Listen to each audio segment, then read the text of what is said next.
Welcome to exam गुरुजी। आप सभी का मैं एग्ज़ाम गुरुजी के प्लेटफॉर्म पर स्वागत करता हूं। आज का हमारा टॉपिक है उत्तर प्रदेश। शुरुआत करते हैं अपने टॉपिक को। चलिए स्टार्ट करते हैं माँ सरस्वती का नाम लेके। जय माँ सरस्वती की। आगे बढ़ते हैं। हमारा टॉपिक क्या है आज का? उत्तर प्रदेश। तो सबसे पहले शुरुआत करेंगे उत्तर प्रदेश के मैप से। यहाँ पे देखते हैं भाई उत्तर प्रदेश। अब यहाँ पे मैप देख रहे हैं, जैसा कि देखिए ध्यान से, ये उत्तर प्रदेश है। यहाँ पे आप देख रहे हैं उत्तर प्रदेश से एक देश लगता है, ये नेपाल। यहाँ पे देखेंगे, है ना, ये एक राज्य लग रहा है उत्तराखंड। ये यहाँ पे हिमाचल प्रदेश, हरियाणा लग रहा है भाई, है ना। यहाँ पे राजस्थान, उसके बाद मध्य प्रदेश आप देख रहे होंगे, यहाँ पे छत्तीसगढ़ है, झारखंड है, बिहार है। इस तरीके से ये राज्य लग रहे हैं। इसके बारे में अभी मांगे चर्चा करेंगे, है ना, एक एक पॉइंट को समझेंगे। टोटल कितने राज्य लगते हैं? 8 राज्य लगते हैं। एक केंद्र शासित प्रदेश लगता है यहाँ पे दिल्ली, है ना। उसके बाद एक देश लगता है यहाँ पे, कौन सा? नेपाल। इस पे A to Z एक एक पॉइंट करके हम लोग बाद में बात करेंगे। शुरुआत करते हैं, आगे बढ़ते हैं। इन चीज़ों को हम आपको नोट करवा देंगे, एक एक पॉइंट मिलेंगे, आप आगे बढ़ते हैं भाई। अगला पॉइंट, तो उत्तर प्रदेश का अपना एक विशेष महत्व रहा धार्मिक रूप से भी। जैसे धार्मिक रूप में अगर मैं देखूं तो भगवान श्री राम, उनका ये जन्म स्थान रहा है उत्तर प्रदेश। यहाँ पे भगवान श्री कृष्ण, भगवान बुद्ध, है ना, इनकी जन्मभूमि कर्मभूमि रही है यहाँ पे। ओके, आगे बढ़ते हैं। जैसे ये क्या है भाई? राम मंदिर है। कहाँ पे बना है? अयोध्या में। अयोध्या का पहले नाम क्या था? फैजाबाद। अयोध्या से कौन सी नदी निकलती है? सरयू नदी। आपको ये बातें पता होनी चाहिए। अब हम लोग आगे बढ़ेंगे। अगला पॉइंट कौन सा है भाई? ये है कुशीनगर। कुशीनगर किसके लिए फेमस है? बौद्ध मंदिरों के लिए फेमस है। कुशीनगर में और क्या हुआ था? भगवान बुद्ध को यहाँ पे महापरिनिर्वाण प्राप्त हुआ था। ये जो स्थल है, ये महापरिनिर्वाण स्थल है। यहाँ पे ही भगवान बुद्ध को अंतिम समाधि दी गई थी। इसी को ही कहते हैं महापरिनिर्वाण स्थल। इस तरीके से दिखता है। आगे वहीं पे पास में ये एक मंदिर है, ये भगवान बुद्ध का मंदिर है। काफ़ी लंबी प्रतिमा है ये। तो आपसे पूछा जाए कि कुशीनगर किसके लिए फेमस है, तो भगवान बुद्ध से संबंधित है। ये भगवान बुद्ध के मंदिरों के लिए फेमस है। उत्तर प्रदेश, उत्तर प्रदेश गोंडवाना लैंड का हिस्सा है। आज से करोड़ों वर्ष पहले विश्व के सभी महाद्वीप आपस में जुड़े हुए थे। जैसे मैं आपको एग्जांपल देता हूँ, यहाँ पे समझना। सपोज करो ये पृथ्वी है ना, और इसके बीच में इस तरीके से सभी के सभी महाद्वीप एक साथ जुड़े हुए थे। इसको क्या कहते थे भाई? इसको बीच में जो महाद्वीप सभी जुड़े हुए थे, इसको कहते थे पैंजिया।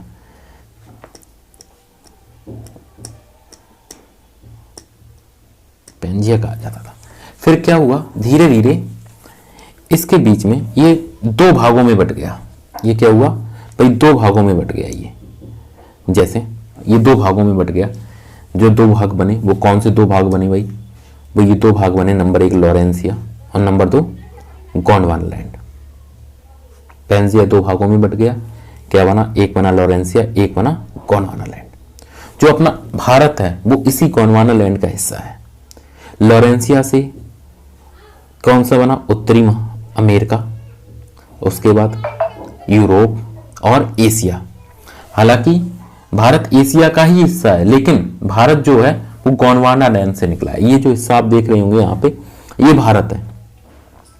ये है दक्षिणी अमेरिका, ये अफ्रीका, ये अंटार्कटिका और ये ऑस्ट्रेलिया। आपसे एग्जाम में पूछा जाए कि अंटार्कटिका किसका हिस्सा है, तो गोंडवाना लैंड का। दक्षिणी अमेरिका गोंडवाना लैंड का, अफ्रीका गोंडवाना लैंड का, ऑस्ट्रेलिया गोंडवाना लैंड का। इन दोनों के बीच में 33 सी था। यहाँ पे आप देख रहे हैं, है ना। तो ये 33 सी कहाँ पे था? जहाँ पे आज आप देख रहे हैं हिमालय पर्वत, यहीं पे पहले 33 सी था ये।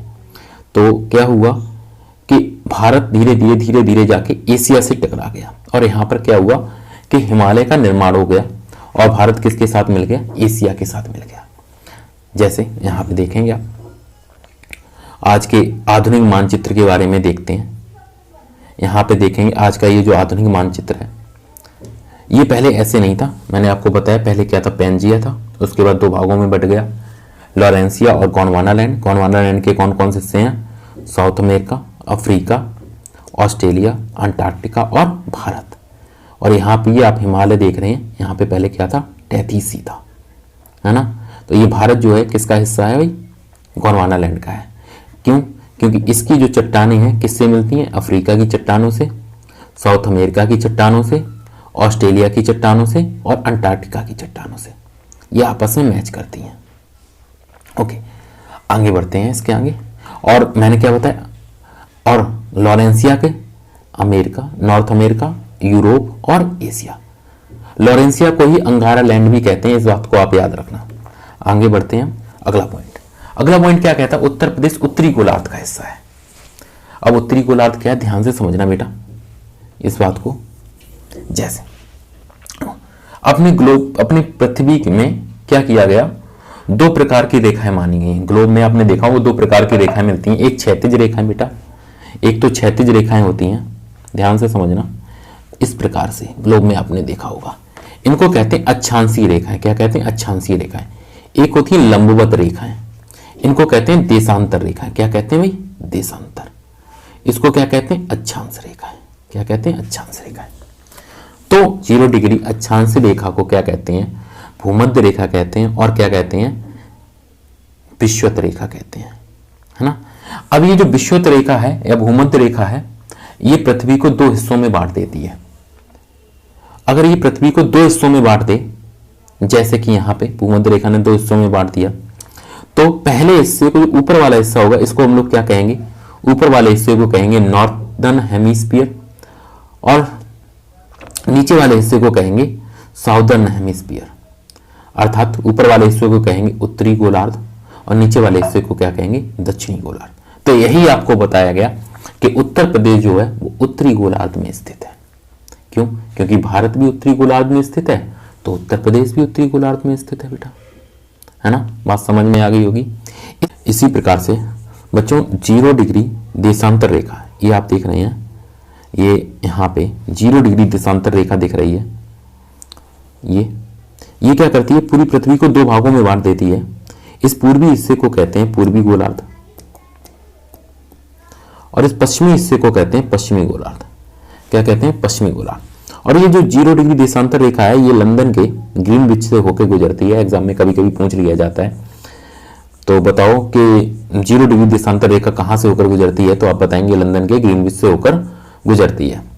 यहाँ से पूर्वी हिस्से को पूर्वी गोलार्ध कहते हैं और पश्चिमी हिस्से को पश्चिमी गोलार्ध कहा जाता है। तो भारत किसका हिस्सा है, पूर्वी गोलार्ध का, और साथ साथ में उत्तरी गोलार्ध का। अगर भारत इसका हिस्सा है तो यूपी भी इसी का ही हिस्सा होगा, किसका, पूर्वी गोलार्ध का और उत्तरी गोलार्ध का। बात समझ में आ गई होगी जहां तक मुझे लग रहा है। अब आगे बढ़ते हैं हम लोग। अगला पॉइंट भाई क्या है, उत्तर प्रदेश शीतोष्ण कटिबंध क्षेत्र में आता है। पूरी पृथ्वी को 3 कटिबंध क्षेत्र में बांटा गया है, और इसको बांटने का आधार ये है कि जहां पर सिर्फ गर्मी पड़ती है, जहां पर सिर्फ गर्मी पड़ती है उसको बोला गया उष्ण कटिबंध। जहां पर गर्मी और सर्दी दोनों पड़ती हैं, बोथ, है ना, उसको रखा गया शीतोष्ण कटिबंध क्षेत्र में। और जहां पर सर्दी पड़ती है हमेशा, उसको किस में रखा गया, शीत कटिबंध क्षेत्र में रखा गया है। अब बेटा ध्यान से समझना, ये जो उष्ण कटिबंध क्षेत्र है, यहां पर क्या है, ये उष्ण कटिबंध क्षेत्र, ध्यान से समझना, इस किस आधार पे रखा गया है कि उष्ण कटिबंध क्षेत्र किसको कहते हैं, जहां पे सूर्य की किरणें साल में एक बार लंबवत अवश्य पड़ती हैं। तो सूर्य की किरणें लंबवत कहां तक पड़ती हैं, उसको कहते हैं कर्क रेखा और मकर रेखा। इनके बीच में सूर्य की किरणें लंबवत पड़ती हैं। जो कर्क रेखा है वो किसको कहते हैं, 23.5 डिग्री उत्तरी अक्षांश को कहते हैं। किसको कहते हैं भाई, उत्तरी अक्षांश को, है ना। और मकर रेखा 23.5 डिग्री दक्षिणी अक्षांश को कहते हैं। तो सूर्य की किरणें इनके बीच में लंबवत पड़ती हैं, तो इसी क्षेत्र को क्या कहते हैं, उष्ण कटिबंध कहते हैं। क्या कहते हैं भाई, उष्ण कटिबंध कहते हैं। और 23.5 डिग्री से 66.5 डिग्री के बीच वाले क्षेत्र को कहते हैं शीतोष्ण कटिबंध क्षेत्र। किसे कहते हैं भाई, शीतोष्ण कटिबंध क्षेत्र कहते हैं, है ना। और 66.5 डिग्री से उत्तरी ध्रुव और दक्षिणी ध्रुव तक उसको कहते हैं भाई क्या, शीत कटिबंध क्षेत्र कहते हैं। यहाँ तक आप समझ गए होंगे। परंतु उत्तर प्रदेश की जलवायु, मैं किसकी बात कर रहा हूँ, जलवायु की बात कर रहा हूँ। उत्तर प्रदेश की जो जलवायु है वो शीतोष्ण कटिबंधीय नहीं है, परंतु कौन सी है, उष्ण कटिबंधीय मानसूनी जलवायु है। कौन सी है भाई, उष्ण कटिबंध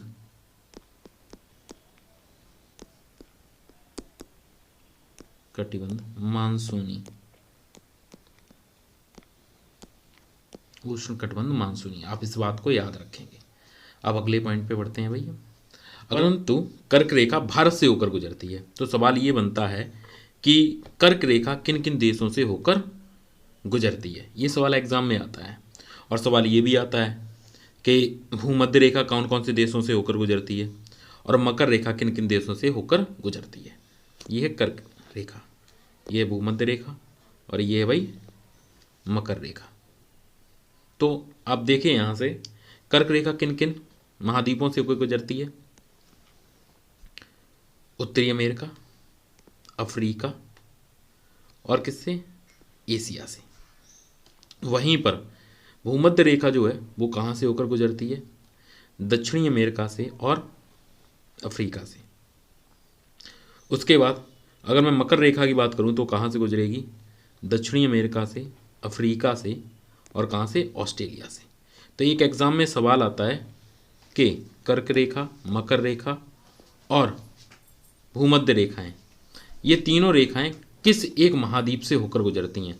तो मेरा उत्तर क्या होता है, अफ्रीका महाद्वीप। कौन सा भाई, अफ्रीका महाद्वीप।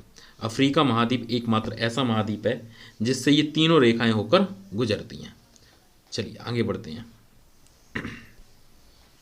हाँ जी, ये देखिए कर्क रेखा 17 देशों से, कितने देशों से होकर गुजरती है भाई, 17 देशों से होकर गुजरती है, 3 महाद्वीपों से, 6 जल निकायों से, है ना।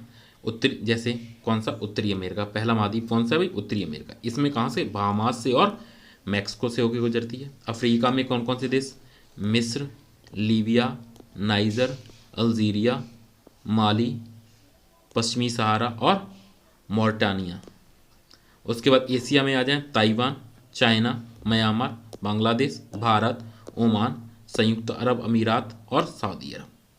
जल संधि कौन कौन सी है, हिंद महासागर, अटलांटिक महासागर, प्रशांत महासागर, ताइवान जड्डबरू मध्य, लाल महासागर और मैक्सिको की खाड़ी। अगला पॉइंट देखिए, यहाँ पे, यहाँ मैंने मैप के द्वारा दिखाया है, यहाँ पे देखेंगे आप, ये रही कर्क रेखा। तो यहाँ से ये कर्क रेखा होते हुए जा रही है, ये उत्तरी अमेरिका में ये वाला मैक्सिको है, ये क्या है, बहामास है। यहाँ पे आप ऊपर देखेंगे तो यहाँ पे आपको क्या दिखेगा, पश्चिमी सहारा दिखेगा। मैं एक्चुअली में जूम करता हूँ तो आपको सही दिखेगा। यहाँ पे ये आपको यहाँ पे दिखेगा, ये पश्चिमी सहारा हो गया, ये अल्जीरिया हो गया, ये माली हो गया, ये नाइजर हो गया, ये लीबिया हो गया, इजिप्ट हो गया, South Arabia, Oman, UAE, Bharat, Bangladesh, China, Myanmar, इन देशों से होकर गुजरती है। अगले पॉइंट पे बढ़ते हैं हम लोग। भूमध्य रेखा से, भूमध्य रेखा 13 देशों से होकर गुजरती है। कितने देशों से, 13 देशों से, 3 महाद्वीप हैं और 3 जल निकाय हैं। इसी प्रकार मकर रेखा 10 देशों से, 3 महाद्वीपों से और 3 जल निकायों से होकर गुजरती है। आप लोग इसका स्क्रीनशॉट ले लेंगे, लिख लेंगे डिटेल को। जैसे यहाँ पे दिखाया गया है, मकर रेखा कौन कौन से, दक्षिणी अमेरिका के 4 देश हैं, अर्जेंटीना, ब्राज़ील, चिली और पराग्वे। अफ्रीका महाद्वीप में देखते हैं, अफ्रीका महाद्वीप में नंबर 1 नामीबिया, दूसरा बोत्सवाना, तीसरा दक्षिण अफ्रीका, चौथा मोजाम्बिक और 5वां मेडागास्कर। ऑस्ट्रेलिया महाद्वीप में ऑस्ट्रेलिया, और अगर जल निकायों की बात करें तो हिंद महासागर, अटलांटिक महासागर और प्रशांत महासागर। इन जगहों से होकर मकर रेखा गुजरती है। आप लोग इसका स्क्रीनशॉट ले सकते हैं। हम आगे बढ़ते हैं। अब बात करते हैं कर्क रेखा भारत के कितने राज्यों से होकर गुजरती है। तो कर्क रेखा भारत के कुल 8 राज्यों से होकर गुजरती है।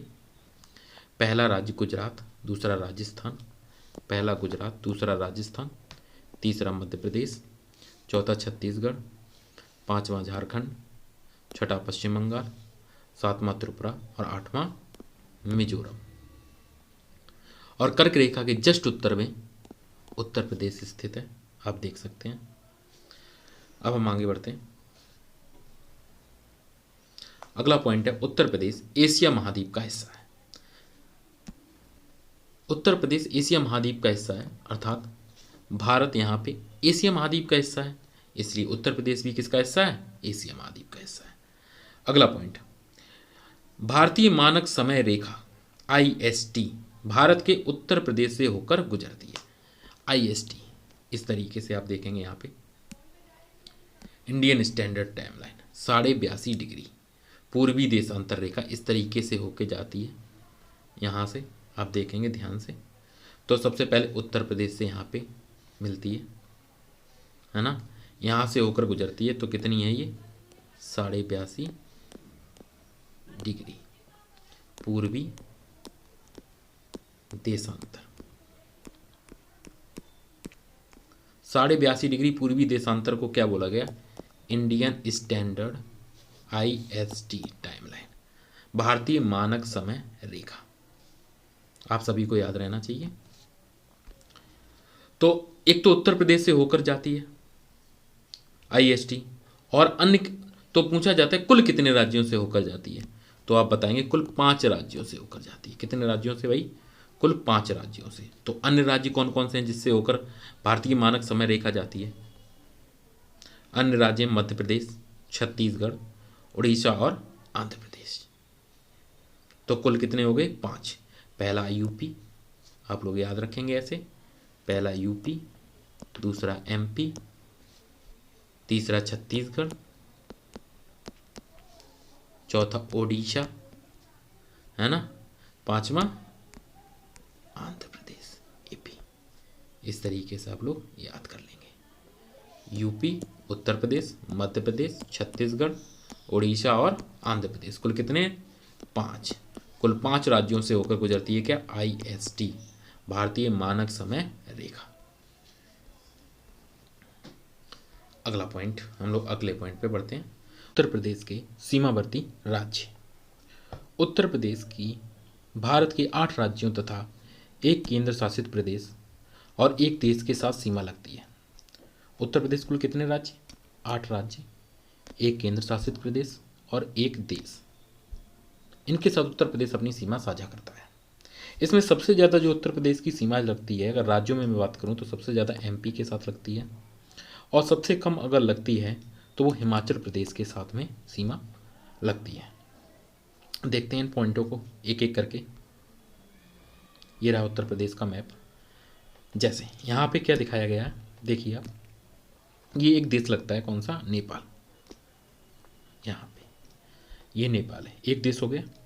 एक केंद्र शासित प्रदेश ये दिल्ली, और बाकी 8 राज्य हैं, इनमें से ये उत्तराखंड।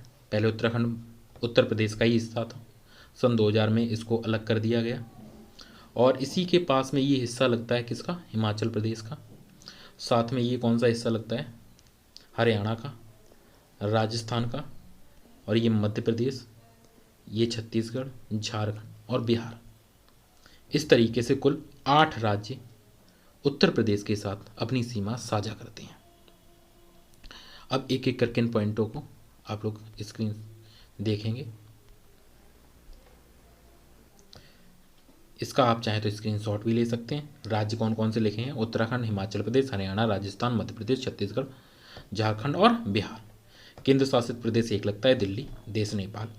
मैंने अभी आपको बताया था कि सबसे ज़्यादा सीमा किसके साथ लगती है? मध्य प्रदेश के साथ, और सबसे कम सीमा किसके साथ लगती है? हिमाचल प्रदेश के साथ। आप इसको याद कर सकते हैं। याद करने के लिए ऐसे करके आप मैप बनाएं और ध्यान से इस तरीके से आप मैप बना के लिखें। जैसे यहाँ पे क्या है? नेपाल हो गया, उत्तराखंड हो गया, यूके लिख लें इस तरीके से। यहाँ पे हिमाचल प्रदेश लगता है, हिमाचल प्रदेश के बाद यहाँ पे क्या आ जाएगा? हरियाणा, है ना, और यहाँ पे दिल्ली। ठीक, उसके बाद अगर मैं आगे बात करूँ तो यहाँ पे राजस्थान, उसके बाद मध्य प्रदेश, MP, यहाँ पे छत्तीसगढ़, उसके बाद क्या लगता है भाई? झारखंड। उसके बाद कौन सा लगता है भाई? बिहार। इस तरीके से आप मैप बना के याद कर सकते हैं इन राज्यों को। अगले पॉइंट पे बढ़ते हैं हम लोग। यहाँ पर अब एक बार मैं फिर से दोहराता हूँ, अब मेरे साथ यहाँ पे देखेंगे कौन कौन से राज्य हैं। उत्तराखंड, हिमाचल प्रदेश, हरियाणा, राजस्थान, मध्य प्रदेश, छत्तीसगढ़, झारखंड, बिहार, एक केंद्र शासित प्रदेश दिल्ली और एक देश नेपाल। अब हम समझेंगे उत्तर प्रदेश के अक्षांशीय और देशांतरीय विस्तार के बारे में। उत्तर प्रदेश उत्तरी अक्षांश में 23 डिग्री 52 मिनट से 30 डिग्री 24 मिनट तक है। इसका मतलब ये हुआ कि उत्तर प्रदेश का जो अक्षांशीय विस्तार है वो कितना है भाई? 23 डिग्री 52 मिनट से, मतलब सबसे जो दक्षिणी बिंदु है उसका वो 23 डिग्री 52 मिनट पर है, और उसका जो सबसे उत्तरी बिंदु है वो कितने पे है? 30 डिग्री 24 मिनट पे। तो आपसे बोला जाए कि बताइए भाई उत्तर प्रदेश का अक्षांशीय विस्तार कितना है, तो आप कितना बताएंगे? 23 डिग्री 52 मिनट से 30 डिग्री 24 मिनट तक। याद करने की ट्रिक बताता हूँ मैं आपको। यहाँ पे देखिए, आप ऐसे याद रखिए कि उत्तर प्रदेश है कर्क रेखा से जस्ट ऊपर स्थित है, और कर्क रेखा कितने पे होती है? 23.5 डिग्री पे, है ना। तो इसका मतलब कितना, वो 23.5 डिग्री आपको याद रहेगा। तो 23 से आप याद रखेंगे, 23 लिखना है पहले। तो 23 का मतलब 2 + 3, तो 3 मिलके कितने हो गए भाई? 5। तो 5 लिख दो पहले, और 23 का पहले 2 उठा के लिख दो, तो कितना हो गया भाई? 23 डिग्री 52 मिनट। ऊपर वाले के लिए क्या करना है भाई? 30 डिग्री याद रखना है। 30 डिग्री याद कर लो। 30 के बाद क्या आएगा? 3 से छोटा एक क्या होता है? 2, और 3 से बड़ा 4। तो 30 डिग्री 24 मिनट हो गया। याद हो जाना चाहिए मेरे हिसाब से। अब बात करते हैं उत्तर प्रदेश के देशांतरी विस्तार के बारे में। तो उत्तर प्रदेश का जो देशांतरी विस्तार है वो कितने से लेके कितने तक है? उत्तर प्रदेश, पहली बात तो ये समझना है उत्तर प्रदेश है कौन से गोलार्ध में? पूर्वी गोलार्ध में है। तो इसका मतलब उत्तर प्रदेश का जो देशांतरी विस्तार होगा वो कितने से होगा भाई? 77 डिग्री 05 मिनट से, और 05 मिनट ये कौन सा है? पूर्वी देशांतर। कौन सा भाई? पूर्वी देशांतर से कितने तक है भाई? 84 डिग्री कितना? 38 मिनट तक। कितना भाई? 38 मिनट तक। 38 मिनट पूर्वी देशांतर। कितना भाई? पूर्वी देशांतर। तो उत्तर प्रदेश का विस्तार कितना है भाई? ध्यान से सुनिए।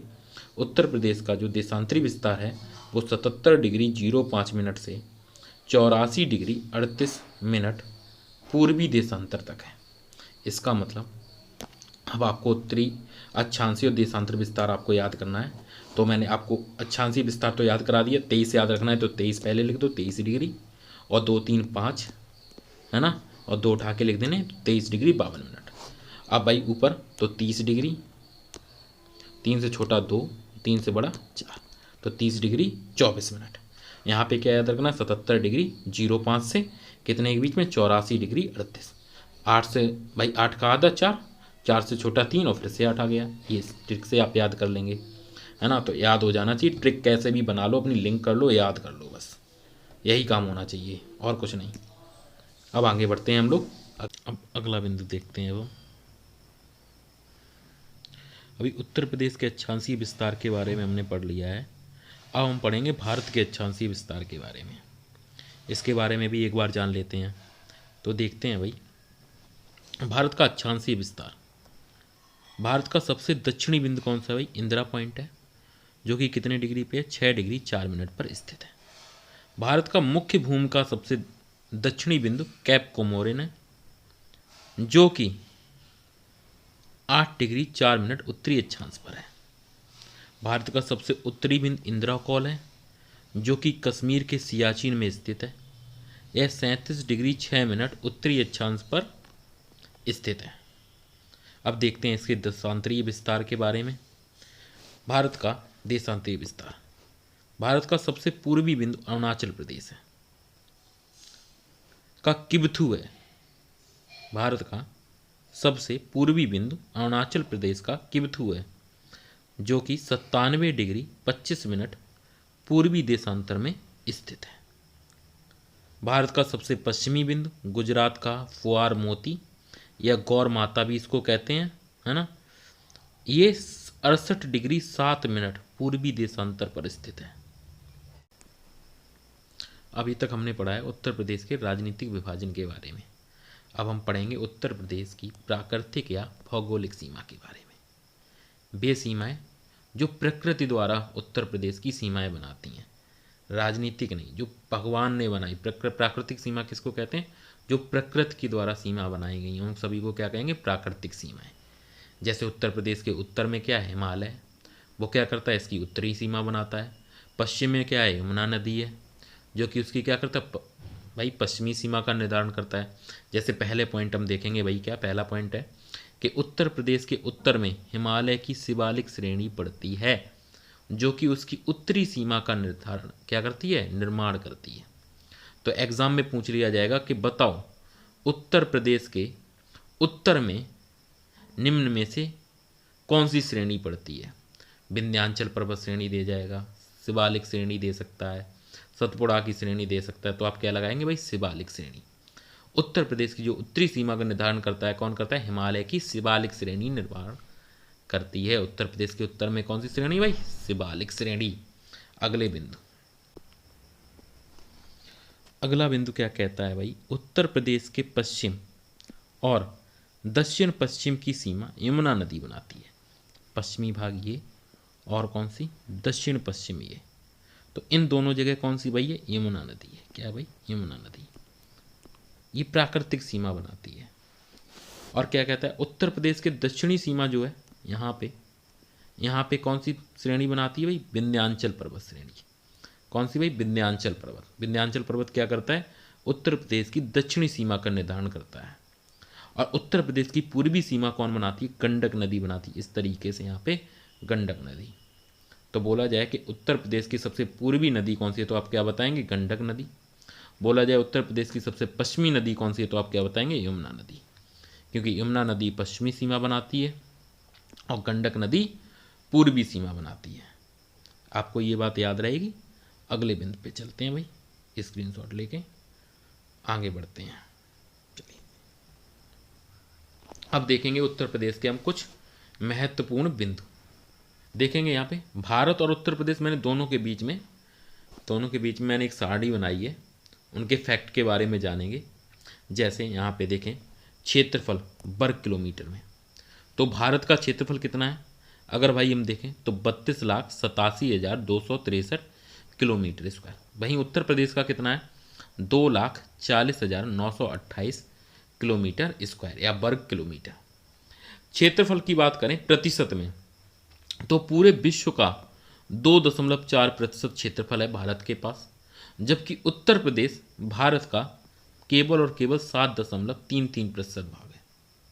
जनसंख्या के हिसाब से देखें तो पूरे विश्व का 17.5% लोग कहाँ पे रहते हैं? भारत में रहते हैं। और अगर पूरे भारत की हम बात करें उसमें से उत्तर प्रदेश में 16.5% लोग रहते हैं। जनसंख्या घनत्व की बात करें तो भारत की जनसंख्या घनत्व है भाई 382, और वहीं पे उत्तर प्रदेश का जनसंख्या घनत्व है भाई 829। जनसंख्या घनत्व का मतलब ये होता है कि 1 किलोमीटर स्क्वायर में कितने में भाई? 1 किलोमीटर लंबाई और 1 किलोमीटर चौड़ाई। इस क्षेत्र में रहने वाले लोग, तो इसको क्या कहेंगे? 1 किलोमीटर स्क्वायर।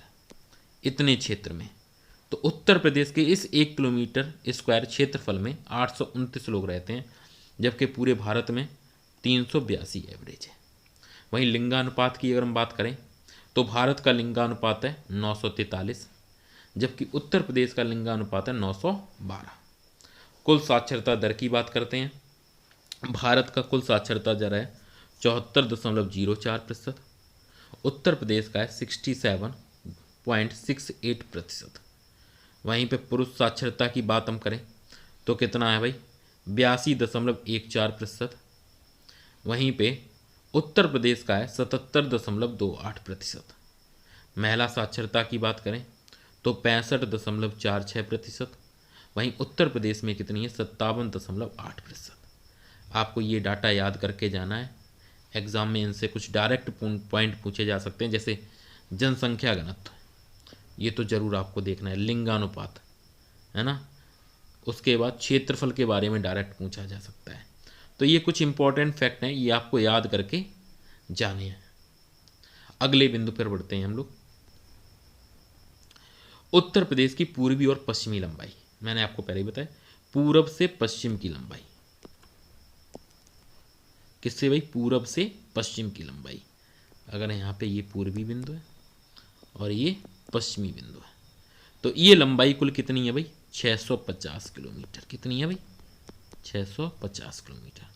जबकि उत्तर से दक्षिण ये कितनी है भाई? ये है भाई 240 किलोमीटर। कितनी है भाई? 240 किलोमीटर। ये बात आपको याद रहनी चाहिए। अगला बिंदु क्या कहता है? उत्तर प्रदेश की क्षेत्रफल की दृष्टि के अनुसार भारत का चौथा सबसे बड़ा राज्य है। उत्तर प्रदेश जो है वो क्षेत्रफल की दृष्टि से पूरे भारत का चौथा सबसे बड़ा राज्य है क्षेत्रफल के अनुसार। पहले नंबर पे कौन है? राजस्थान, दूसरे पे मध्य प्रदेश, तीसरे पे महाराष्ट्र, चौथे पे उत्तर प्रदेश, पाँचवें पे गुजरात और छठवें पे कर्नाटक। इसकी एक ट्रिक भी है, मैं आपको याद करवाता हूँ कि अगर तुमसे बोला जाए बताओ उत्तर प्रदेश, मतलब 4 क्रम से बताओ कि क्षेत्रफल की दृष्टि पे भारत के कौन सबसे बड़े राज्य हैं, तो आप ऐसे याद रखो। राजस्थान सबसे पहले आया भाई। क्या आया? राजस्थान। राजस्थान से याद रखो राजा, है ना? राजा है भाई। राजा होता है पूरे केंद्र में सबसे बड़ा होता है, नंबर 1 स्थान होता है उसका। राजा रहता कहाँ है? सेंटर में। सेंटर मतलब मध्य में रहता है। कहाँ पे रहता है भाई? मध्य में। और आपको पता है जो इंसान मध्य में रहता है और जो राजा है मध्य में रह रहा है, वो कैसा होता है? महान होता है। कैसा होता है भाई? महान, है ना भाई? कैसा होता है? महान। तो राजा से क्या हो गया? राजस्थान, मध्य से मध्य प्रदेश, महान में महा से निकाल लो महाराष्ट्र, और उसके बाद कौन सा हो गया भाई? उत्तर प्रदेश। इस ट्रिक से आप 4 याद कर सकते हैं। उसके बाद गुजरात और कर्नाटक आप याद कर लीजिए। अगले बिंदु पे बढ़ते हैं हम। नेक्स्ट, उत्तर प्रदेश जनसंख्या की दृष्टि में प्रथम स्थान पे है। जहां पे क्षेत्रफल की दृष्टि में चौथे स्थान पे है, वहीं जनसंख्या की दृष्टि पे कितने स्थान पे? पहले स्थान पे। दूसरे नंबर पे कौन है? महाराष्ट्र है भाई। उसके बाद कौन है? अपना पड़ोसी बिहार। और बिहार का पड़ोसी कौन? पश्चिम बंगाल।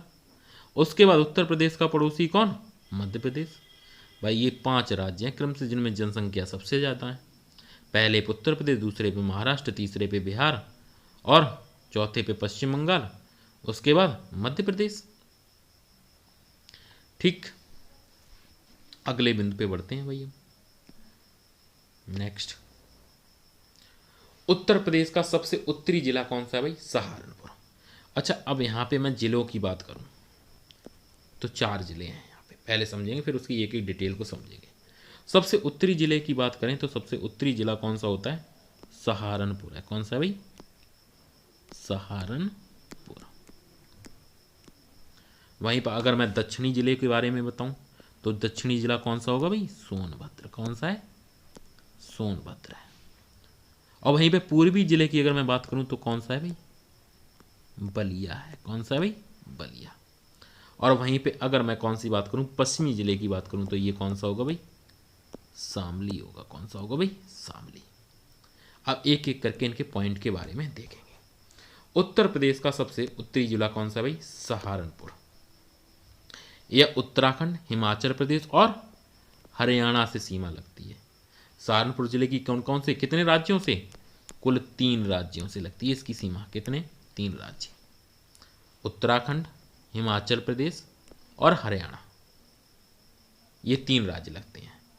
यहीं सहारनपुर में देवी शाकंभरी का मंदिर है जो कि बहुत ज़्यादा फेमस है। यहाँ की काष्ठकला के लिए ये प्रसिद्ध है। और इस्लामी शिक्षा केंद्र देवबंद दारुल उलूम यहीं पर स्थित है। ये इस्लामी शिक्षा के लिए, आपको ये बात याद रखनी चाहिए। अगले बिंदु पे बढ़ेंगे भाई। यहाँ पे देखते हैं उत्तर प्रदेश के बारे में। ये रहा भाई अपना सहारनपुर। यहाँ पे देखते हैं भाई, ये रहा यहाँ पे सहारनपुर। ये जो सहारनपुर है, तो यहाँ पे देखिए ये कौन सा लग रहा है? यहाँ पे उत्तराखंड। और यहाँ पे थोड़ा सा कौन सा लगता है? हिमाचल प्रदेश, और ये हिस्सा कौन सा लग रहा है, हरियाणा से। तो 3 राज्य लगते हैं, कौन से, उत्तराखंड, हिमाचल प्रदेश और कौन सा भाई, हरियाणा। किससे लगते हैं, सहारनपुर से। ओके, अगले बिंदु पे बढ़ते हैं भैया।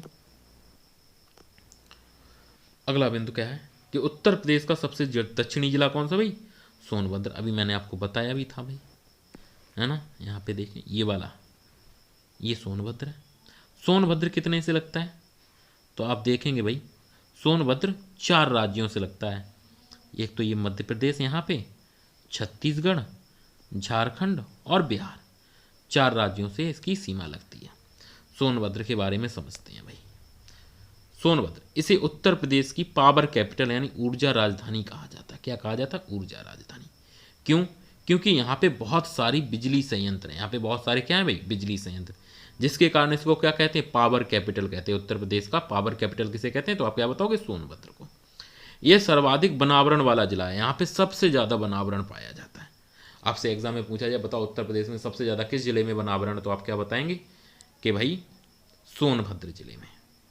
अगला, यह सर्वाधिक अनुसूचित जनजाति वाला जिला है, एसटी वाला, शेड्यूल ट्राइब्स वाला। कौन सा वाला, एसटी, शेड्यूल ट्राइब्स यहाँ पे सबसे ज़्यादा पाई जाती हैं। अनुसूचित जनजाति यहाँ पे सबसे ज़्यादा पाई जाती हैं। यह सर्वाधिक खनिज वाला जिला है, यहाँ पे सबसे ज़्यादा खनिज पाए जाते हैं, है ना। यह सर्वाधिक 4 राज्यों से लगने वाला जिला है। उत्तर प्रदेश का एकमात्र जिला कौन सा भाई, सोनभद्र। केवल यही 4 राज्यों से लगता है, इसके अलावा और कोई भी जिला 4 राज्यों से नहीं लगता है।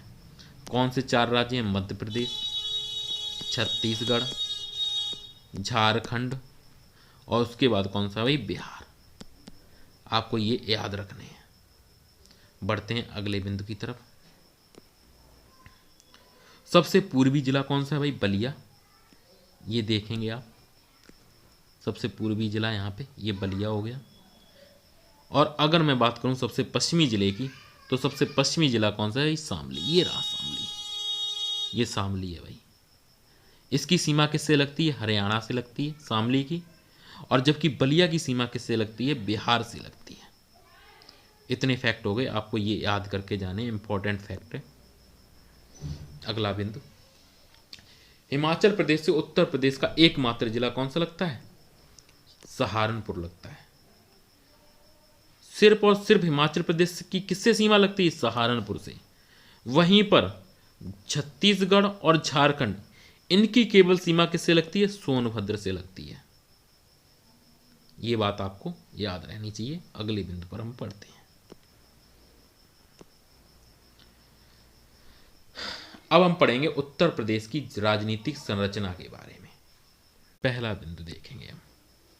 पहला बिंदु क्या कहता है, 1833 में आगरा प्रेसिडेंसी बंगाल प्रेसिडेंसी से अलग हुई। तो सबसे पहले जो ये आगरा प्रेसिडेंसी थी, ये बंगाल प्रेसिडेंसी के अंतर्गत आती थी। तो 1833 में क्या किया गया कि आगरा प्रेसिडेंसी को एक अलग से प्रेसिडेंसी बना दिया गया, आगरा को।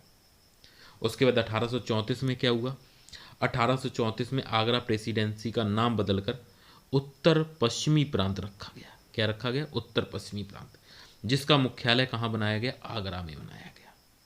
1856 में लॉर्ड डलहौजी के टाइम पे डलहौजी ने अवध का क्या कर लिया, विलय कर लिया, और उत्तर पश्चिमी प्रांत में इसका क्या कर दिया, विलय कर दिया। किसका भाई, अवध का। 1858 में आगरा से मुख्यालय कहाँ ले जाया गया, इलाहाबाद स्थानांतरित कर दिया गया, और राजधानी किसको बनाएगी, इलाहाबाद को राजधानी बना दी गई। उसके बाद 1877 में इसका नाम उत्तर पश्चिमी प्रांत एवं अवध कर दिया गया। इससे पहले 1834 में क्या था, उत्तर पश्चिमी प्रांत, और 1877 में क्या कर दिया गया, उत्तर पश्चिमी प्रांत एवं अवध कर दिया गया।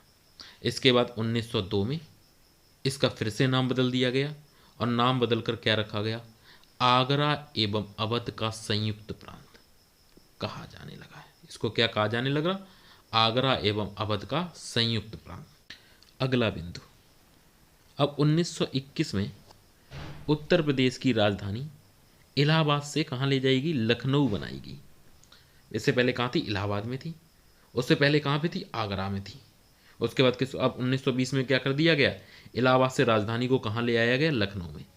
कहीं कहीं पे 1921 भी लिखा हुआ मिलता है, तो आपको जो उचित लगे, 1920 मिल जाए तो 1920, अगर 1921 मिले तो 1921। उसके बाद क्या हुआ? 1935 में सचिवालय भी कहाँ पे ले जाया गया? लखनऊ में स्थानांतरित कर दिया गया। फाइनली 1937 में उत्तर प्रदेश को संयुक्त प्रांत कहा गया। उत्तर प्रदेश को क्या कहा गया? संयुक्त प्रांत।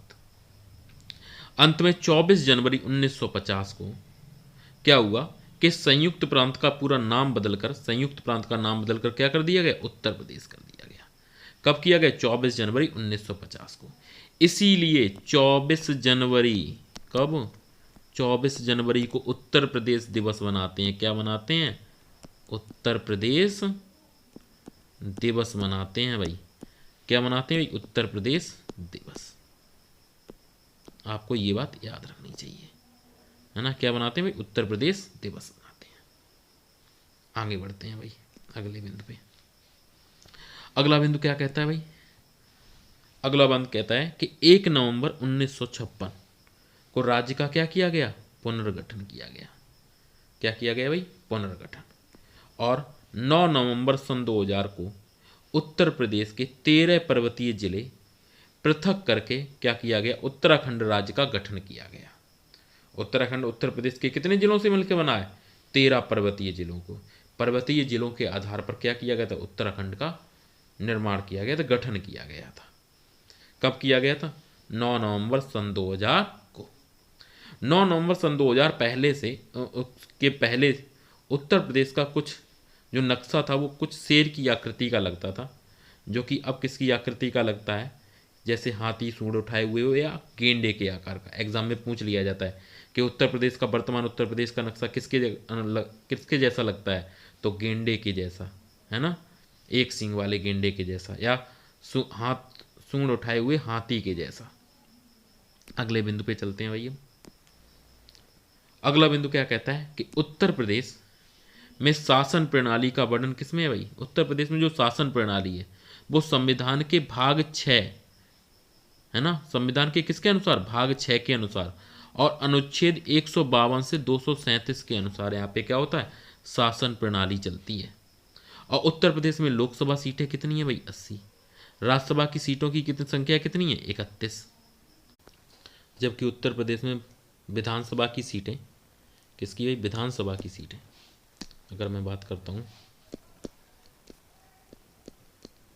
विधान सभा की, पहले विधानसभा की सीटें 404 थी। कितनी थी भाई? 404। ये 404 सीटें कैसी थी? 403 पे निर्वाचन होता था, 403 पे, प्लस एक एंग्लो इंडियन की थी। किसकी थी भाई? Anglo Indian. अब क्या किया गया है कि 141 में, कौन सा भाई? 141वां संविधान संशोधन अधिनियम से क्या किया गया? कौन सा भाई? 141 में संविधान संशोधन, है ना? 141 में संविधान संशोधन से एंग्लो इंडियन के एक सदस्य के मनोनयन की व्यवस्था क्या कर दी गई? समाप्त कर दी गई, इस वाली व्यवस्था को। अर्थात अब उत्तर प्रदेश में वर्तमान में कुल कितनी सीटें हैं? तो आप कहोगे 403 सीटें हैं। तो आपसे एग्जाम में पूछा जाए कि बताओ उत्तर प्रदेश की विधानसभा में कुल कितनी सीटें हैं, तो आप क्या बताएंगे भाई? 403 कहेंगे। आप क्या कहेंगे भाई? 403। वहीं विधान परिषद की अगर हम बात करें तो कितनी सीटें हैं उसमें? 100 सीटें हैं। कितनी है भाई? 100 सीटें। अगला बिंदु, उत्तर प्रदेश की प्रथम राजकीय भाषा कौन सी है? देवनागरी लिपि में हिंदी। लिपि कौन सी है? देवनागरी लिपि, उसमें हिंदी। इसकी घोषणा कब हुई थी? 1947 में इसकी घोषणा हुई थी, की गई थी। तथा प्रथम राजकीय भाषा को सरकारी कार्यालय में अनिवार्य कब किया गया था? 26 जनवरी 1968 को अनिवार्य कर दिया गया था। जबकि द्वितीय राजकीय भाषा उर्दू को 1989 में घोषित किया गया। तो द्वितीय राजकीय भाषा उर्दू को कब घोषित किया? 1989 में। अब अगले बिंदु को हम देखेंगे भाई। उसके बाद हमको जानना है राजकीय पशु, राजकीय पक्षी, राजकीय पुष्प और राजकीय खेल के बारे में समझना है। तो राजकीय पशु की अगर हम बात करें तो राजकीय पशु उत्तर प्रदेश का भाई कौन सा है? बारहसिंगा। कौन सा है भाई? बारहसिंगा। ये रहा आपके सामने बारहसिंगा। और राजकीय पक्षी कौन सा है भाई? सारस या क्रॉच। अब कुछ बात यहाँ पे आपको याद रखनी है, जैसे बारहसिंगा का साइंटिफिक नेम क्या है, वहीं पे राजकीय पक्षी सारस का वैज्ञानिक नाम क्या है, तो इनके वैज्ञानिक नाम पूछ लिए जाते हैं। तो आप क्या कहेंगे? बारहसिंगा का वैज्ञानिक नाम भाई क्या है? आप बोलेंगे रिकैरवस ड्यूबासेली। क्या बोलेंगे भाई? रिकैरवस ड्यूबासेली। वहीं पे सारस का नाम भाई क्या है? ग्रीवडेई। क्या नाम है भाई? ग्रीवडेई। अब आगे अगर मैं बात करूं राजकीय वृक्ष की, तो राजकीय वृक्ष आपका कौन सा है? अशोक। अशोक का वैज्ञानिक नाम क्या है? साराका अशोका। वहीं पे अगर मैं बात करूं राजकीय पुष्प पलाश की या टेशु की, तो इसको अपनाया कब गया था? 4 जनवरी सन 2011 को अपनाया गया था। इसका वैज्ञानिक नाम क्या है? Butea monosperma. क्या है भाई? Butea monosperma. अशोक का क्या है? साराका अशोका। अब पलाश का वैज्ञानिक नाम तो पता है, ब्यूटिया मोनोस्पर्मा है, लेकिन इसको कुछ अन्य नामों से भी जानते हैं, जैसे इसे फायर ऑफ फॉरेस्ट कहते हैं, जंगल की आग भी कहते हैं इसे पैरट ट्री कहते हैं, तोता पेड़ भी कहते हैं। अब राजकीय खेल की बात करें तो राजकीय खेल हमारा कौन सा है भाई? हॉकी। यहाँ तक क्लियर हो गया होगा आपका। अब इसके आगे बढ़ते हैं। राजकीय चिन्ह। तो राजकीय चिन्ह हम आपको दिखाते हैं। ये है उत्तर प्रदेश का राजकीय चिन्ह। तो राजकीय चिन्ह भाई क्या है? देखिए 3 सर्कल हैं इसमें। क्या है भाई? कितने सर्कल? 3 वृत्त, उसके बीच में एक धनुष, एक तीर, 2 मछली, है ना, और क्या है? 2 स्टार। 2 क्या है? 2 स्टार, 2 तारे। और बीच में आपको ये यहाँ पे दिख रही होंगी, यहाँ पे ये 2 नदियाँ हैं। क्या है भाई? नदियाँ। यहाँ पे इस तरीके से आगे जाके ये मिलन, 2 नदियों का मिलन यहाँ पे दिखाया गया है, मिल जाती हैं इस प्रकार से। ये क्या है भाई? उत्तर प्रदेश का राजकीय चिन्ह है। तो कभी कभी एग्जाम में ये पूछ लिया जाता है उत्तर प्रदेश के राजकीय चिन्ह में जो मछली हैं, जुड़वा मछली, ये कहाँ से ली गई हैं? तो पढ़ते हैं इसके बारे में, देखते हैं। उत्तर प्रदेश का राजकीय चिन्ह एक व्रत। क्या है भाई? एक व्रत में 2 मछली, एक तीर धनुष है। यह चिन्ह 1938 में स्वीकृत हुआ था। कब हुआ था भाई? 1938 में। भाई कब हुआ था भाई? 1938 में स्वीकृत हुआ था। राजकीय चिन्ह में जुड़वा मछली लखनऊ के रूमी दरवाजे से ली गई। कहाँ से ली गई भाई? लखनऊ के रूमी दरवाजे से। इसका निर्माण नवाब आसफुद्दौला ने करवाया था। यह दरवाज़ा 1784 और 86 ईस्वी में अकाल के दौरान बनवाया गया था ताकि लोगों को रोजगार मिल सके। रूमे दरवाजे की ऊंचाई कितनी है अगर आपसे पूछा जाए तो आप क्या बताओगे? 60 फीट। कितनी ऊंची है भाई? 60 फीट है। रूमी दरवाज़ा कितना ऊंचा भाई? 60 फीट ऊंचा। ये रहा भाई रूमी दरवाज़ा लखनऊ का, आप देख सकते हैं। तो जुड़वा मछली कहाँ से ली गई? इससे ली गई हैं। जुड़वा मछली का कॉन्सेप्ट, इसकी ऊंचाई कितनी है? इसकी ऊंचाई है 60 फीट। कितनी है भाई? 60 फीट, आप याद रखेंगे। अब बढ़ते हैं अगले बिंदु की तरफ। उत्तर प्रदेश में अब जिलों की बात करूं तो उत्तर प्रदेश में कुल कितने जिले हैं भाई? 75 जिले हैं। मंडल कितने हैं भाई? 18 हैं। और जबकि नगर निगम कितने हैं भाई? 17 हैं। नगर निगम वाले आपके ये रहे। पहला नगर निगम लखनऊ, दूसरा आगरा, कानपुर, प्रयागराज, वाराणसी, मेरठ, गोरखपुर, बरेली, गाजियाबाद, अलीगढ़, मथुरा, झांसी, सहारनपुर, फिरोजाबाद, अयोध्या सन 2017 में बनाया गया, मथुरा सन 2017 में, और लेटेस्ट बोला जाए तो कौन सा भाई? सन 2018 में शाहजहाँपुर। सबसे नवीन अगर बोला जाए नगर निगम कौन सा है तो आप कौन सा बताओगे? शाहजहाँपुर। सबसे नवीन क्या है? नगर निगम है आपके। तो कुल कितने नगर निगम है भाई? कुल 17 नगर निगम है। कितने हैं? 17 नगर निगम। आपको ये याद रखना है। सबसे नवीन बोला जाए तो सबसे नवीन कौन सा भाई? शाहजहाँपुर, है ना। अगले बिंदु पे बढ़ते हैं भाई।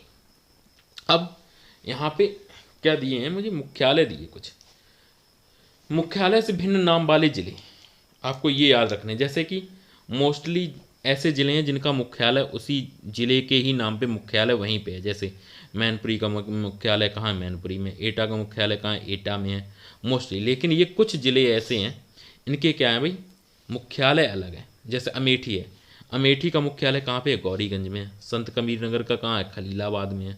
गौतम बुद्ध नगर का कहाँ है भाई, नोएडा में है। कौशाम्बी का कहाँ है, मंझनपुर में है। भदोई का कहाँ है, ज्ञानपुर में है। ऐसी अंबेडकर नगर का कहाँ है, अकबरपुर। कुशीनगर का पडरौना। कानपुर देहात अकबरपुर माटी, है ना। सिद्धार्थ नगर नौगढ़। सोनभद्र रॉबर्टगंज। जालौन उरई। फरकाबाद फतेहगढ़। और संबल का पवासा। तो आपको ये याद करके रखनी है। इन मुख्यालयों के लिए, इन जिलों के मुख्यालय के लिए कुछ ट्रिक है, उससे आप कभी भूलेंगे नहीं। जैसे अमेठी लिखी है तो अमेठी मतलब अम्बा करके याद रखो, अमेठी अम्बा। और अम्बा किसका नाम है, गौरी को। गौरी को क्या कहते हैं, अम्बा कहते हैं। ऐसी संत कबीर नगर, कबीरदास जी, तो कबीरदास जी की आजकल क्या करती है, कमी खलती है। कबीरदास जी क्या करते थे, हिंदू या मुस्लिम हो, कोई भी कुछ गलत काम करता तो उसके ऊपर क्या करते थे, कटाक्ष करते थे, समझाते थे। तो आज के ज़माने में ऐसे लोगों को क्या करती है, कमी खलती है। तो कबीरदास की क्या खलती है, कमी। तो खलने से क्या आ जाएगा, कमी खल रही है, तो खलने से क्या हो जाएगा, खलीलाबाद। यहाँ पे क्या लिखा, गौतम बुद्ध नगर। गौतम बुद्ध में गो ले लो, क्या भाई, गो। और ये क्या कह रहा, नो। गौतम बुद्ध नगर नोएडा, गो से नो हैं। उसके बाद मैंने बोला कौशाम्बी। कौशाम्बी आप गणित में शुरुआत से पढ़ते आए होंगे। कौशाम्बी कॉस थीटा, क्या पढ़ते हो, कॉस थीटा। और कॉस थीटा के क्या बताते थे, मान। तो मान से क्या हो जाएगा, मंझनपुर। क्या हो जाएगा, मंझनपुर। क्या हो जाएगा भाई, मंझनपुर, है ना भाई। ऐसे ही हम लोग क्या बात करेंगे, भदोई की। भदोई से ऐसे याद रखो, जैसे भद्दा आदमी, क्या है भाई, भद्दा आदमी। तो भद्दा आदमी क्या है, अपने ज्ञान से भी कैसा लग सकता है, स्मार्ट लग सकता है ना। कैसा लग सकता है, स्मार्ट।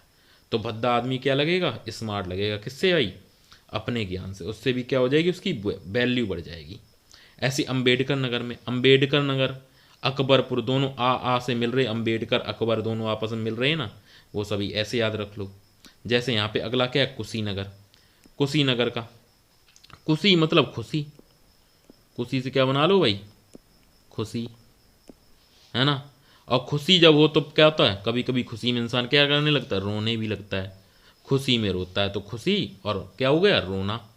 खुशी खुशी, और खुशी से रोना। तो कुशीनगर का क्या हो गया भाई, पडरौना। ऐसी देहात। देहात का भाई ऐसे याद कर लो, देहात का आदमी कैसा होता है भाई, किससे जुड़ा होता है, माटी से जुड़ा होता है, माटी से, है ना। तो अकबरपुर माटी या माटी। ऐसी सिद्धार्थनगर। सिद्धार्थनगर के लिए भाई, तो सिद्धार्थनगर का क्या है भाई, नौगढ़। तो सिद्धार्थ से ऐसे रखो याद, सिट। क्या भाई हम कहें, ओ सिट नो, कहते नहीं ओ सिट नो करके ऐसे याद रखते, तो वैसे ही क्या हो जाएगा, नौगढ़। क्या हो गया भाई, नौगढ़। ये ट्रिक ऐसे बना लो, मतलब इससे क्या हो जाए, लिंक हो जाएंगी चीज़ें, और इससे क्या हो जाएगा, याद हो जाएंगी चीज़ें। ऐसे ही अगला पॉइंट, सोनभद्र। तो सोनभद्र से एक चीज़ निकाल लो, सोन। सोन से क्या बनता है, सोनिया गांधी। याद कर लो, क्या, सोनिया गांधी याद कर लो भाई। क्या याद करना है भाई, सोनिया गांधी, सोनिया। और सोनिया गांधी के दामाद का क्या नाम है, रॉबर्ट वाड्रा। तो सोनिया गांधी और रॉबर्टगंज ऐसे याद कर लो। जालौन, जालौन का उरई याद कर लो भाई। फरकाबाद का फतेहगढ़, इसको ऐसे याद कर लो। और संबल का पवासा। इतनी चीज़ें आपको याद रखनी है। अगला बिंदु भाई, अगला बिंदु भाई क्या है, अन्य राज्यों से लगने वाले जिलों की संख्या। मतलब इसका मतलब क्या है, उत्तर प्रदेश के ऐसे ज़िले जो इन 8 राज्यों से मतलब अपनी क्या करते हैं, अन्य राज्य जो हैं उनसे अपनी जिला साझा करते हैं, मतलब ज़िले लगते हैं। जैसे उत्तराखंड, ऐसे कितने ज़िले हैं, मतलब वे ज़िले जो बॉर्डर पे हैं। किस पे हैं भाई, बॉर्डर पे। तो बॉर्डर वाले ज़िलों की संख्या कितनी है भाई, 35 है। उत्तर प्रदेश में कितनी है भाई, 35 ज़िले ऐसे हैं जो किस पे हैं, अन्य राज्यों, उत्तर कितने, भारत के अन्य राज्यों से अपनी सीमा लगाते हैं। उत्तर प्रदेश के ऐसे 35 ऐसे ज़िले हैं उत्तर प्रदेश में जो भारत के अन्य राज्यों से क्या करते हैं, अपनी सीमा साझा करते हैं। अब इसको हम अगली वीडियो में समझेंगे कि कैसे कैसे मतलब उत्तराखंड से कुल कितने राज्य लगते हैं, हिमाचल प्रदेश से कौन कौन से ज़िले लगते हैं, हरियाणा से कौन से ज़िले लगते हैं, राजस्थान से कितने ज़िले लगते हैं, मध्य प्रदेश से कितने ज़िले लगते हैं, है ना, बिहार से कितने ज़िले लगते हैं, उनकी शॉर्ट ट्रिक भी बताऊंगा। जैसे एनसीआर में कौन कौन से भाई ज़िले शामिल हैं उत्तर प्रदेश के, तो इसके बारे में जैसे एक मैं ट्रिक है एनसीआर वाली मैं आपको बताता हूँ। किसके बारे में? एनसीआर के बारे में एक ट्रिक है एनसीआर की, याद रखो। तो आप एनसीआर की एक ट्रिक है, एनसीआर में 2 GB सिम 2 है। कितनी है भाई? सिम 2 है। ऐसे करके है। 2 से याद रखना 2 बार आने हैं, जी फॉर गौतम बुद्ध नगर और G for Ghaziabad, B for Bulandshahr और बी से बागपत, एस से शामली, है ना, और हा से हापुड़। एम 2 बार है, एम एक बार मतलब यहाँ पे 2 लिखे तो एम को 2 बार आपको याद रखना है। नंबर 1 मेरठ और दूसरा हो गया आपका मुजफ्फरनगर। इस तरीके से आपको याद रखनी है। कौन कौन से भाई? गाजियाबाद, गौतम बुद्ध नगर, बागपत, बुलंदशहर, शामली, हापुड़, मेरठ और मुजफ्फरनगर। इस तरीके से आप लेके याद करेंगे। अगली बार मैं ये सब ट्रिक बताऊंगा कैसे। और जैसे कि अगर बोला जाए नेपाल से कितने लगते हैं ज़िले, तो नेपाल से कुल 7 ज़िले लगते हैं। उत्तराखंड से कितने लगते हैं? 7 ज़िले लगते हैं। राजस्थान से कितने लगते हैं? 2 ज़िले लगते हैं, है ना। इस तरीके से इन सब के बारे में बताऊंगा मैं, कुल कितने किससे किससे ज़िले लगते हैं। तो एक एक करके मैं याद भी करवा दूंगा। तो अगली वीडियो में मिलते हैं। अच्छा, कुछ 1-2 पॉइंट और जैसे ऐसे भी बोल देते हैं, जैसे कि ये बताओ कि सबसे ज़्यादा सिंचाई उत्तर प्रदेश में किससे होती है? तो सबसे ज़्यादा सिंचाई होती है भाई किससे? नलकूप से। उत्तर प्रदेश में सबसे ज़्यादा किससे सिंचाई होती है? नलकूप से होती है, लगभग 75% के आसपास। उसके बाद भाई किससे होती है? नहर से होती है। किससे होती है? नहर से, दूसरे नंबर पे। तीसरे नंबर पर किससे होती है? कुओं से होती है। किससे होती है भाई? कुएं से। तो इस तरीके से ये पूछ लिए जाते हैं भाई, किससे भाई? कुएं से। तो ये पॉइंट है। अगली वीडियो में हम इन सब के बारे में चर्चा करेंगे, एक एक करके। फिर मैं बताऊंगा अभी आपको कि मंडल के बारे में डिस्क्राइब करूंगा A to Z। आप इतनी पढ़ें। अगर आपको वीडियो अच्छी लगे तो लाइक करें, और इस वीडियो का हम टारगेट रखेंगे 50 लाइक्स। अगर आपने 50 लाइक कर दी तो मैं समझ जाऊँगा कि आप लोग दूसरी वीडियो भी चाहते हैं। तो आप सभी का बहुत बहुत धन्यवाद हमारे इस चैनल पर। ठीक है, मिलते हैं अगली वीडियो में। चैनल को शेयर करें, सब्सक्राइब करें और लाइक करें, जिससे हमें क्या मिलेगी? मोटिवेशन मिलेगी आपकी एक शेयर से और एक लाइक से। Thank you.